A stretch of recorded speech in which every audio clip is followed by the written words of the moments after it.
పశ్చిమ బెంగాల్‌లో అసెంబ్లీ ఎన్నికలు రేపు మొదలవుతున్నాయి. ఏప్రిల్ 23వ తేదీన, తర్వాత ఏప్రిల్ 29వ తేదీన ఈ ఎన్నికలు జరుగుతున్నాయి. అటువంటి టైంలో పశ్చిమ బెంగాల్‌లో ఎన్ఫోర్స్‌మెంట్ డైరెక్టరేట్ రంగంలోకి దిగడం అనుమానాస్పదంగా ఉంది. ఈ ఎన్నికలకి నెల రోజుల ముందు నుంచి ఎన్ఫోర్స్‌మెంట్ డైరెక్టరేట్ ఆ రాష్ట్రంలో ఆపరేషన్స్ మొదలుపెట్టింది. ఇందులో పెద్ద ఆపరేషన్‌గా చెప్పాల్సింది ఐపాక్ కార్యాలయాల మీద దాడులు. ఐపాక్ అంటే అందరికీ తెలుసు, ఇండియన్ పొలిటికల్ యాక్షన్ కమిటీ. అదొక పొలిటికల్ కన్సల్టెన్సీ ఏజెన్సీ. రాజకీయ పార్టీలకి ఎన్నికల వ్యూహాల్ని తయారు చేసేటువంటి సంస్థ. ఆ సంస్థ స్థాపకుల్లో ప్రశాంత్ కిషోర్ పేరు అందరికీ తెలుసు. ఆయనతో పాటు ఇంకా చాలామంది ఉన్నారు కో ఫౌండర్స్. ఈలోగా ప్రశాంత్ కిషోర్ మాత్రం అందులోంచి తప్పుకొని సొంతంగా పార్టీ పెట్టుకున్నాడు బీహార్లో, జన స్వరాజ్ అనే పేరుతోటి. దాని కార్యకలాపాల మీదనే ఫోకస్ చేస్తున్నాడు. మిగతా కో ఫౌండర్లు అందరూ కూడా ఇప్పుడు ఐపాక్లోనే ఉన్నారు, వాళ్ళే నడిపిస్తారు. 2019 ఎన్నికల్లో, ఆ తర్వాత 2024 ఎన్నికల్లో మొన్న కూడా ఆంధ్రప్రదేశ్లో వైసీపీకి ఎన్నికల వ్యూహకర్తగా ఈ ఐపాక్ పనిచేసింది. ప్రస్తుతం వాళ్ళు పశ్చిమ బెంగాల్లో తృణమూల్ కాంగ్రెస్కి, తమిళనాడులో డిఎంకేకి పనిచేస్తున్నారు. సో ఈ నేపథ్యంలో ఐపాక్ మీద, ఆ కంపెనీ డైరెక్టర్ల మీద ఎన్ఫోర్స్మెంట్ డైరెక్టరేట్ సోదాలు నిర్వహించడం అనేది చర్చనీయాంశంగా మారింది. ఐపాక్ ఆఫీసులో తొలిసారిగా ఈడీ వాళ్ళు మొన్న జనవరిలో సోదాలు నిర్వహించారు. ఆ టైంలో ఈ ఐపాక్ ఆఫీస్ నుంచి చాలా డాక్యుమెంట్లని, ల్యాప్టాప్లని, కంప్యూటర్లని, రకరకాల పేపర్స్ని ఈడీ స్వాధీనం చేసుకుంది.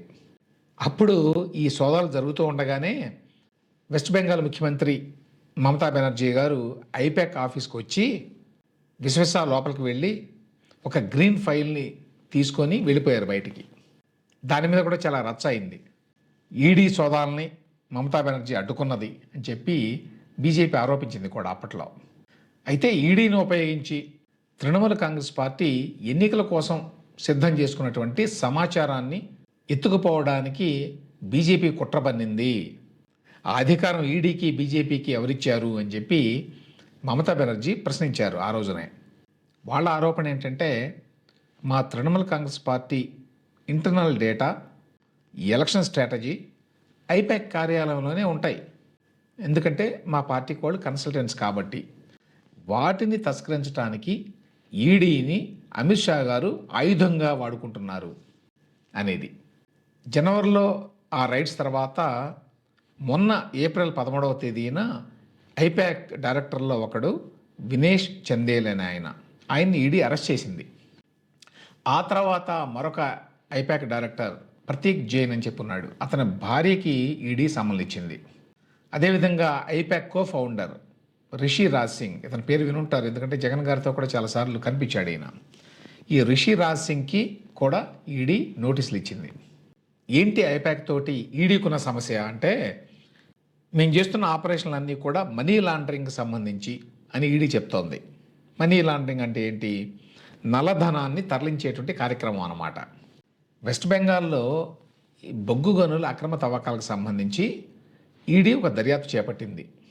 ఆ వ్యవహారంలో కొంత డబ్బు ఐపాక్ అకౌంట్లకి వచ్చింది అనేది ఈడీ ఆరోపణ. అందులో భాగంగానే ఐపాక్ మీద ఈ దాడులన్నీ. ఈడీ చెప్పేటువంటి కారణం అట్లీస్ట్ ఈ దాడులు, అరెస్టులు కారణంగా పశ్చిమ బెంగాల్లో ఎన్నికలకు ముందు, ఎన్నికలకు కొన్ని రోజుల ముందు ఐపాక్ వాళ్ళు తాత్కాలికంగా వాళ్ళ కార్యకలాపాలని నిలిపివేయాల్సిన పరిస్థితి వచ్చింది. అయితే పూర్తిగా నిలిపేయలేదు, మాతో కలిసి పనిచేస్తున్నారని చెప్పి మమతా గారు చెప్పారు నిన్న మొన్న. అయితే ఆపరేషన్స్ని సిగ్నిఫికెంట్గా స్కేల్ డౌన్ చేయాల్సిన పరిస్థితి అయితే వచ్చింది అని చెప్తున్నారు. ఆఫీస్కి రాకుండా ఇంటి దగ్గర నుంచే పనిచేయండి అని చెప్పారట వాళ్ళ ఎంప్లాయీస్కి కూడా. అలాగే ఫీల్డ్ లెవెల్లో కూడా వాళ్ళ ఆపరేషన్స్కి చాలా దెబ్బ తగిలిందని చెప్తున్నారు ఈ దాడుల కారణంగా. ఇక్కడ కీలకమైన అంశం ఏంటంటే, ఐపాక్ మీద జరుగుతున్న దాడులు తృణమూల్ కాంగ్రెస్ పార్టీని ఎన్నికల సమయంలో ఉక్కిరి బిక్కిరి చేయడానికే అనే అనుమానాలు విస్తృతంగా కలగడం. పశ్చిమ బెంగాల్లో ఈసారి ఎట్లాగైనా సరే అధికారాన్ని సాధించాలి అని చెప్పి బీజేపీ చాలా పట్టుదలగా ఉంది. అందుకోసం ఎన్ని చేయాలో అన్నీ చేస్తోంది. ప్రస్తుత అసెంబ్లీలో తృణమూల్ కాంగ్రెస్కి 213 సీట్లుంటే బీజేపీకి 77 సీట్లు ఉన్నాయి. అంటే అదే ప్రధాన ప్రతిపక్షం. గతంలో అధికారంలో ఉన్నటువంటి కాంగ్రెస్ పార్టీ కానివ్వండి, ఆ తర్వాత చాలా కాలం పాటు అధికారంలో ఉన్నటువంటి కమ్యూనిస్ట్ పార్టీలకు కానివ్వండి, ఇవాళ వెస్ట్ బెంగాల్లో పెద్దగా ప్రెజెన్స్ లేదు. ఆ నేపథ్యంలో బీజేపీ ఎట్లయినా సరే వెస్ట్ బెంగాల్ని ఈసారి సాధించాలి అనేటువంటి పట్టుదలతో ఉంది. అందులో భాగంగానే ఈడీ లాంటి సెంట్రల్ ఏజెన్సీస్ని పురికొల్పి తృణమూల కాంగ్రెస్ని ఇరుకుని పెట్టాలని బీజేపీ ప్రయత్నిస్తోంది అనేది ఇప్పుడు అందరికీ అనుమానం.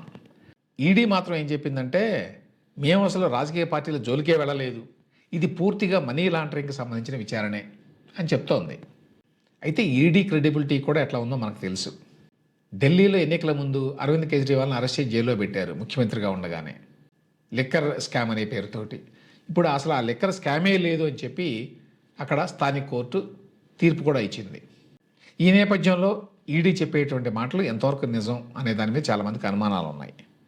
అందులోనూ ఎన్నికలు కొన్ని రోజుల్లో ఉండగా ఐపాక్ మీద ఇట్లాంటి దాడులు చేయడం వెనక ఎటువంటి రాజకీయ దురుద్దేశాలు లేవు అని చెప్పడం చాలా కష్టం. ఐపాక్ ఆఫీసుల మీద దాడి చేస్తే అక్కడ ఏం జరుగుతాయి?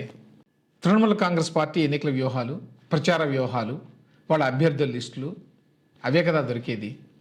తృణమూల కాంగ్రెస్ చేసిన ఆరోపణలు కూడా అవే. మా సమాచారాన్ని అంతా ఎత్తుకుపోవడానికే వీళ్ళు ఈడీ పేరుతోటి ఈ సోదాలు నిర్వహించారు అని. ఇదంతా ఎందుకంటే తృణమూల కాంగ్రెస్ని వీకెన్ చేయడానికి, వాళ్ళ వ్యూహాలు ఏంటో ముందే తెలుసుకోవడానికి అనేది అందరూ అనుమానించేది. నిజంగానే ఐపాక్కి కానీ ఆ కంపెనీ డైరెక్టర్లు కానీ మనీ లాండరింగ్తో సంబంధాలు ఉన్నాయనే అనుమానాలు ఉంటే ఈ ఎన్నికల వరకు ఆగి ఆ సోదాలు నిర్వహించవచ్చు, ఆ అరెస్టులు చేసుకోవచ్చు. ఇంతలోనే కొంపలేమి మునగవు. ఎందుకంటే ఈ సోకాల్డ్ బొగ్గు గనుల అక్రమ తవ్వకాల మీద జరుగుతున్నటువంటి దర్యాప్తు కొత్తగా మొదలైంది కాదు. 2020లోనే దానికి సంబంధించి ఒక ఎఫ్ఐఆర్ నమోదైంది. అప్పుడు ఐపాక్ ప్రస్తావన లేదు, అది ఇప్పుడు వచ్చింది. వచ్చినప్పుడు ఎన్నికలు పూర్తయ్యే వరకు ఆగి ఆ తర్వాత ఈ దాడులు చేస్తే ఎటువంటి విమర్శలకు కూడా తావు ఉండేది కాదు. ఈడీని, సిబిఐని, ఇట్లాంటి ఇతర సెంట్రల్ ఏజెన్సీస్ని తమ రాజకీయ ప్రయోజనాల కోసం, ఎన్నికల ప్రయోజనాల కోసం బీజేపీ వాడుకుంటోంది అనే ఆరోపణలు ఇప్పటికే ఉన్నాయి కదా. అట్లాంటి సమయంలో మళ్ళీ ఇలాంటి పని చేయడం అంటే మమతా బెనర్జీని రాజకీయంగా ఎదుర్కోలేక ఇట్లాంటి అక్రమ పద్ధతులకు పాల్పడుతున్నారు అనేటువంటి అనుమానాన్ని నిజం చేయడం. యాక్చువల్గా మమతా బెనర్జీ ఇప్పటికే 3 టర్మ్ సీఎంగా ఉన్నారు. ఇది 3వ టర్మ్. కాన్సిక్యూటివ్గా గెలుస్తోంది ఆవిడ. ఇన్నాళ్ల పాటు ఆవిడ అధికారంలో ఉంది కాబట్టి కొంత ప్రభుత్వ వ్యతిరేకత ఉండే అవకాశం ఉంది వెస్ట్ బెంగాల్లో. అది కాకుండా యాక్చువల్గా తృణమూల కాంగ్రెస్ పాలనలో వెస్ట్ బెంగాల్ ఆర్థికంగా అభివృద్ధి చెందల, అది ఇంకా వెనకబడే ఉంది యాక్చువల్గా. సో ఆ నేపథ్యంలో ఆవిడ పార్టీని ఓడించటం అంత అసాధ్యమేమీ కాదు జెన్యూన్గా ట్రై చేస్తే. కానీ ఇట్లా షార్ట్ కట్స్ని వెతుక్కొని తృణమూల కాంగ్రెస్ని ఓడించాలని అనుకోవడం అంటే బీజేపీకి ఈ ఎన్నికల్లో గెలుస్తామనే ఆత్మవిశ్వాసం లేకపోవడమే అని చెప్పి అనుకోవాలి.